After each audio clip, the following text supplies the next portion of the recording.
It spent 3/4 of a century buried almost 30 feet underground. Now the Crowland Buffalo sits in a crane yard as an army of volunteers extracts 75 years of mud from her insides. But let's rewind a little, because before they could awaken the beast, they had to hunt her down, and that was no mean feat. It all began with local farmer Daniel Abbott and an old newspaper article. Breach and wash bank stopped. 16 tanks filled the gap. Hazardous operation completed. It told the story of how in 1947, following epic snowstorms and catastrophic floods, the military lined up 16 Buffalo tanks, technically amphibious vehicles, to form a kind of makeshift dam. The story goes that although the army weighed them down with sandbags, many of the buffalo, well, kind of just floated away. They were, after all, amphibious.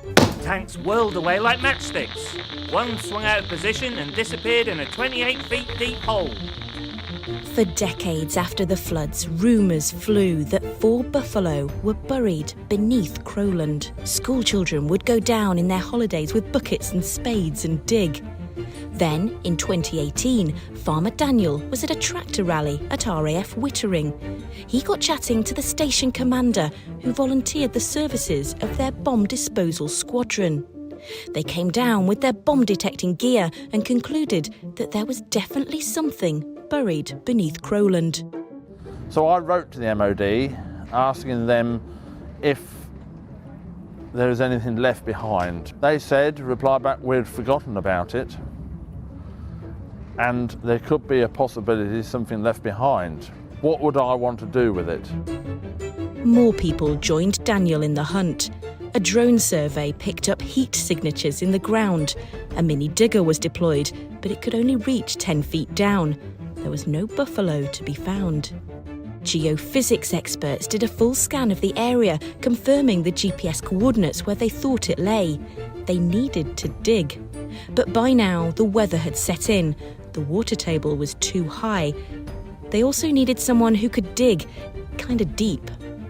Then spring arrives and something strange happens. I had a dream that I walked into a building and this buffalo stood in front of me, and everything I'd worked hard on for the last 3 years was behind it, on show. It's quite uncanny. And that was on the Wednesday, and on the Thursday, North Level Drainage Board rung me up and said, oh, we're coming on Friday to help you dig for your buffalo. Couldn't believe it. We'd started smelling fuel, so we thought, okay, there's something here. We was just scraping slowly, and we were sort of giving the digger driver instructions, just scrape a little bit and a little bit more.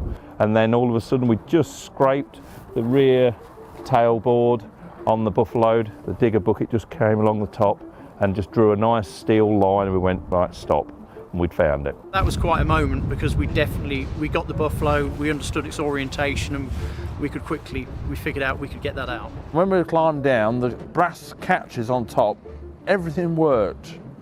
74 years it's been underground and everything started to work. Strange, but true. After all the years and stories that I'd heard grandfather telling me that the floods were there, this is what happened, but actually there was sort of 50-50 of the community. Some saying they were there, some saying no, they weren't. So to prove everybody wrong was quite cool. Now to get it out. The buffalo had to first be winched into a position where they could lift it. But how? The last thing they wanted was to pull it in half. It was stuck at an angle and surrounded by clay. They identified 3 connection points and used strain gauges in the lines so they could see what tonnage was pulling on each winch. Our main concern was to make sure we didn't just rip it to bits, because once we'd pulled it to bits, or we'd pulled off the anchor points that we'd got, she was stuck and it would not be coming out. You're not going to get another chance. So the machine weighs around about 13-14 tonnes, and the initial suction over the 3 winches was around about 35 tonnes. So it was really touch and go as to, oh, is this going to go or not? But then once we held the weight, things like water, groundwater start helping, and then you start seeing little air bubbles around the machine, and slowly she started to come. And then on the dials, we could see the weight was dropping, so something's moving Either we're going to it or it's coming to us. Unfortunately, she was coming to us. And then she started to come, we started taking up more and more on the winches, and then by the time she freed off and we started to go up the incline, it was quite an aggressive incline, but we were around about 20 tonnes of pulling power. And that stayed consistent through the clay. We pulled her up over the ramp, and that was the end of the recovery. I just can't believe that we've got it out the hole. It's here. We're working on it. Yeah. When we came through town and people were like clapping and well done, and people of the older generation can relate of them going into the floods to act as a dam, but never thought in their lifetime they'll see one coming out. And it was very emotional, very emotional. It still is, it still is. I don't think it's sunk yet. Leo was the first boy in 74 years to actually stand on the tank. It was quite good, wasn't it, mate? Yeah? It felt weird. Didn't feel real, did it? No. Press came from everywhere, national papers and things like that. I wasn't ready for all that. I was just looking for an amphibious vehicle, get it out, get it home, get working on it. I've had people from Australia, America, New Zealand, all messaging me and say congratulations. But this Buffalo is staying within Crowland. Not for sale, it's staying put. What's going on here? What are you doing? Oh, there's some mud behind here. I'm trying to get out. With the Buffalo safe above ground, now the cleanup begins. Just everywhere. It is literally all the way up here. Look, mud everywhere. It's boys and toys, isn't it? You know, it's you have toys as a kid, and now I've grown up and the toys have just got bigger. I didn't expect it to be like this. I thought it'd fall to pieces, but it was packed in blue clay. Yeah, that's what kept the oxygen out. It's all got to come out. Been up this side. There's plenty up here. Like the fourth bridge. Never ending. Never ending. Never ending. Never ending. The nasty part about it is I can remember when they put these in.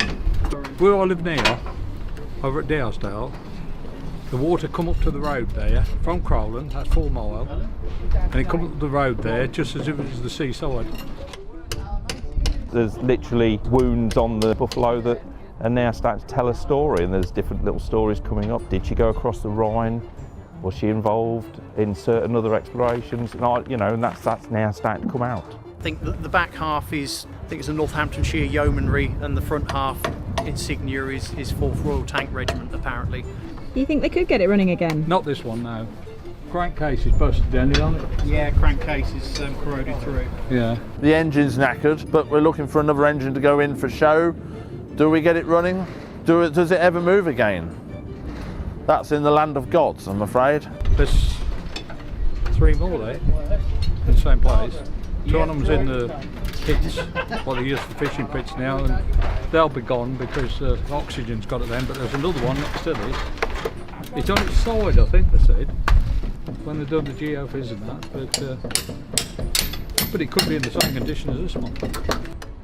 It's going to stay in this yard until we have a committee meeting to work out what the next plan is. Museum, like my dream, may come true, and for it to sit in a museum with a load of it, all the information I've studied on around it, then yeah, we'll aim for the museum, but when, I don't know. And will there be a number 2? We may go back in a few years and recover another one. So watch this space. You are going to do that. Yeah, well, I've got one out, might as well have a look for another one, mightn't we?